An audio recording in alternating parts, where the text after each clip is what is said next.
Rito sa Morong, hindi namin sinasabing, kapal na mukha no? O kaya, tigas na mukha. Ang sinasabi namin, yamo ka. Ito ay nanggaling sa expression na walang yamo ka, tas naging yamo ka.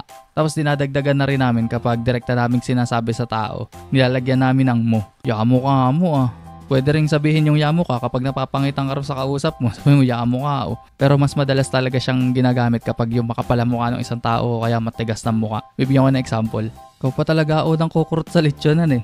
Hindi ka nga imbitado eh. Yamo ka mo ah.